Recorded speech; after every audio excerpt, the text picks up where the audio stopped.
Hey, we always live Elvis. Memphis Mafia Kid, and Teresa. hey, hope y'all had a great weekend. We've enjoyed ours, but just like that, it's over. but I mean, what can we say? Just do a whole another week, then get ready for another weekend. uh, y'all, over the weekend, I heard Jimmy Buffett's Margaritaville, and it just got me clicking. Uh-oh. And I'm thinking about along the same lines, but writing me a song called Tunerville. Tunerville. Just tuning away in Tunerville. Mm-hmm. Let me know what y'all think. But hey, Teresa, quit looking at me like it. I think, later on, it's not going to be cute. Enough of the tuning. All right, your first question is from Mexicanita 1904. Danny, does anyone in the family have any Elvis tattoos? And when you say Elvis tattoos, I imagine you, like, like a portrait, or maybe it says no. I mean, I have the TCB, and Joey, my brother, has TCB, but nobody, mom or daddy, don't have any tattoos. Danielle doesn't. Nolan doesn't, and of course, Laney better not. Dakota does, but I don't think Dakota does. I'm not. He doesn't have an Elvis. I know he doesn't have an Elvis. You know, name or portrait. I have seen some portrait ones that I really love, but man, to actually get justice done, and I mean, you get what you pay for, but they're high. So, but hey, that's a good question. Okay. From C Payne 4956. Okay, let's see. All right. Due to Elvis's love of music, did he go to a record store and pick out and buy a lot of records like he would do with cars? And which singers or bands would he look for? He didn't. I mean, when he would, especially, and I speak more of the later years because, I was around then. He didn't, he would rent out like the mall after hours and stuff and have stores open I'll run that one by Daddy too. It's very possible he looked at records and other stuff. He was human like all of us, but just to go out, and go to a record store or pretty much any store and just buy, he didn't do a lot of. A lot of the artists we've talked about, but like I said, I'll ask Daddy, or else y'all send that one in to EFM, and he can give you a whole lot more detail on it than I can, and especially in the early years, because it's very possible in the early years, he. All right, from Ron Lubbers, 52.99. How much did Elvis smoke cigarettes and cigars? He didn't early. When we've all seen the pictures, cigarettes, but very, from what I understand from Daddy, very, little. He did, smoke a little bit here and there. Cigars throughout. Now in the later years, he loved to keep the cigar most of the time. If y'all notice, it had that burn out. It might have got lit. He didn't really inhale it, but it was just I wouldn't say I don't know about a nervous thing, maybe possibly, but just he liked them, enjoyed them, the smell, and like I said, to just chew on the tips and things like that. But as far as a smoker, he wouldn't, and not. I mean, because I smoke cigarettes myself, and I know what it is to be a smoker. Smoke cigars, and it's one thing to smoke them and inhale them, and then just ask something to give you maybe something to do. But he just, and then too with his voice and his career lungs, but he did a little of it. Like I said, he's human. He did he did a lot of things that we all do probably at one time or another. Okay, Susan Carter wants to know if I grew up at Graceland too. No, I was born in Macomb, Mississippi, and I think when I was about 5, we moved to Jackson, Mississippi, and right short after Elvis passed away, my family moved to Tupelo, Mississippi, and that's where I, grew up, and my dad still lives. Yeah, I mean, because if she had of, I'd have probably chased her all over. Just remember, I am 3 years younger than you. It doesn't make a difference now, but back then it had a big difference. Well, that is true. But even then, it just goes to show you, she, I think, come across a photo or something, seen a picture of me, and then she just fell, and then she hunted me down. So. But tried to get me in that spider web. It's funny you say that because I know I've said this before. I remember, I guess we were visiting my aunt, probably in Alabama, probably that aunt, and we were at the grocery store checking out, and that's where we found out Elvis had passed away. Was the magazines, where you check out. Yeah. And I can remember I'm going to say it was my aunt who it was about y'all moving away out of Graceland. Yeah, I remember at the you time. talked about that. Yeah, and I remember it was all saying that story that went around that we got kicked. Yeah, right. It was kicked off of Graceland. And all that. Yeah. And I remember just thinking, oh, those poor kids, getting, according to the paper, kicked out of their home, and that was you.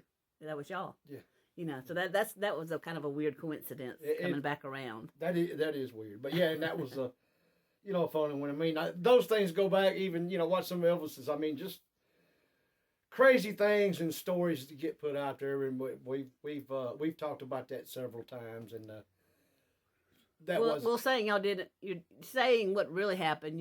That yes, and that was hard to stay there. That doesn't sell as many copies as saying they got kicked out or exactly. All that. And I appreciate you worrying about me even back then. Yep. Okay. This is from Michelle Gillian. Did you ever live at the Circle G Ranch? I did. And we'll dig up some. We've put a few, and I need to go through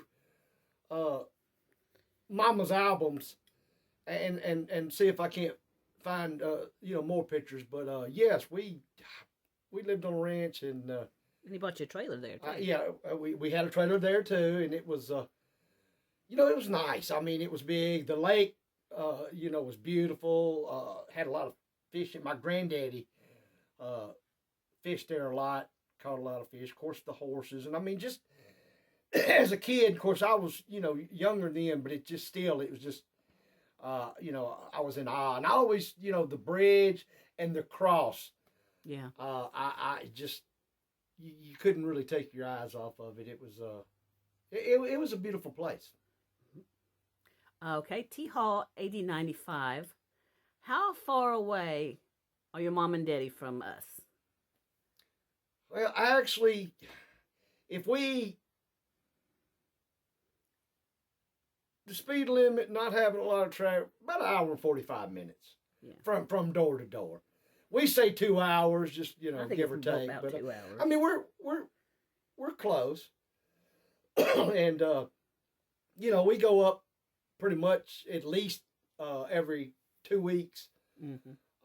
And then of course, Dakota has fights here in Tupelo, and they'll come, they come down, and we'll eat and do that and stuff. So, but I mean, we've always been close, and actually this is the furthest and the first time in my life that I've been, this far away from them. But like I said, I mean, Teresa, we if not every day, every other day, talk on the phone, and like I said, I'm gonna see my daddy and my mama.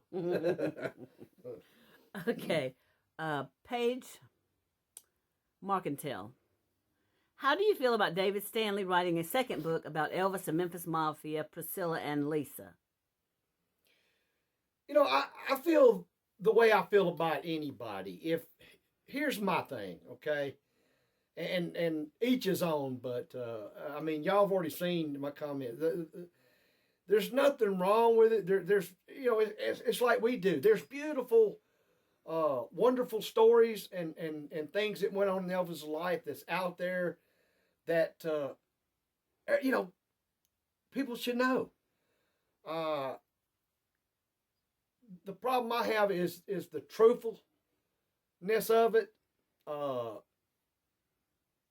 That's the biggest thing. I mean, and not, nobody's got to, suit me, but I'm just saying, when I see something or watch something, about Elvis or the, it could be anybody, especially Elvis, that's not true or just plain old BS, then, that grabs my craw. I just, like I said, why? There's too many, beautiful, wonderful stories out there that a lot of people have. And, why add to it or take away from it? Tell it like it is. Because they want to make themselves bigger than they were. Well, more attention. But as far as your question, I don't have any problem with anybody that was around Elvis. I mean, once again, and it really makes no difference. I mean, they were there, they were a part of it, and they have their time and their stories. So, like I said, the only part I have is just being truthful and honest. That's the main thing. Okay. Let's see. All right, last question is from user NV70K, etc. The question is, did you hang out with your Uncle Johnny's kids or Louise Smith? We did. They were my cousins. And, of course, it was my great Uncle Johnny. Family get together, over at my grandmother's, they were over there. I mean, like anything else, it was times, but I mean, we didn't hang out like, every day, every week. But, growing up, we did see each other and have our, times our, get-togethers or whatever. And,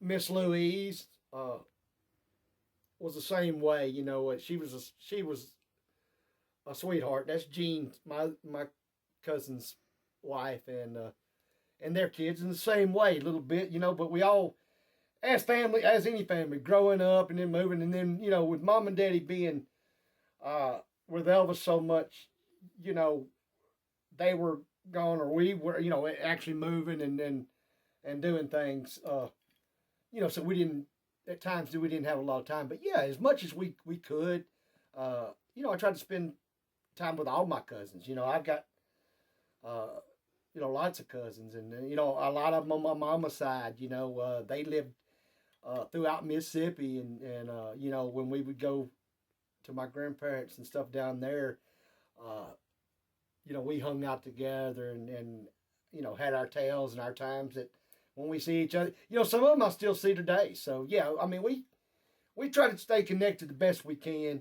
I would say about as much as any family, as a normal.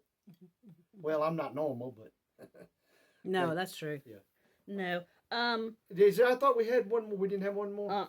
Okay. But what was it? Oh, yeah. We've started. If you'd like prayers from the Elvis family, from all our viewers, that's our Elvis family. Just under the comments of the video, put prayers, and then put in that you'd like prayers for whoever, yourself or whatever, and we'd be happy to put you in our prayers. Speaking of that, we have had so many sending prayers and well wishes for your daddy. Yes. Do you want to give them an update? Yes, I do. As of yesterday,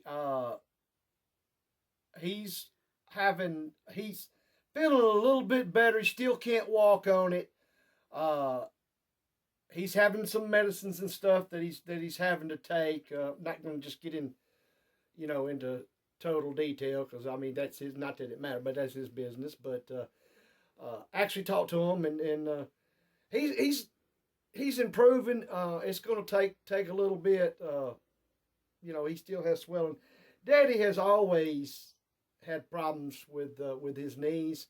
Y'all have heard some of the stories. Elvis, they were playing football, and I can't remember if it blocked him or tackled him, but he kind of got and hurt his knee out there, and Dr. Nick had to drain it, and of course Elvis felt bad. We've told the story, waited on Daddy and stuff, but I can remember at Graceland, him having it in a cast and hobbling around, on the racquetball court. So, but he's getting there, doing better, and like Teresa said, we've seen him. We appreciate all of y'all's prayers.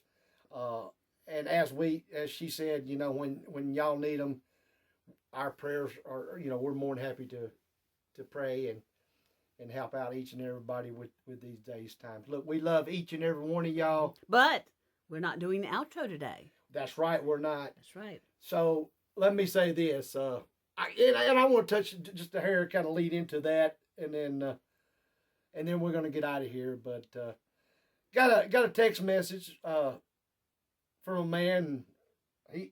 He's my friend now, and he has a unique job that was fascinating. We talked. He's Big Elvis family. Yeah, Ronald. Ronald Burton's his name, and they were actually in Tupelo. Long story short, and he is a pro rodeo clown. Was a bull rider in his younger days, and then became the clown and fought the bulls on. Now he's an announcer and in the barrel. But anyway, great person. Hey, if y'all ever get out to the rodeo and hear him or see him, I know there's no doubt you'll love him. But like I said, y'all, he's going to take us out the way we always go out. So y'all enjoy him. Hey, I'm Ronald Burton. I'm in beautiful Tupelo, Mississippi this weekend for the rodeo, but right now I'm at the birthplace of the one and only Elvis Presley, and I just want you guys to know I always live Elvis.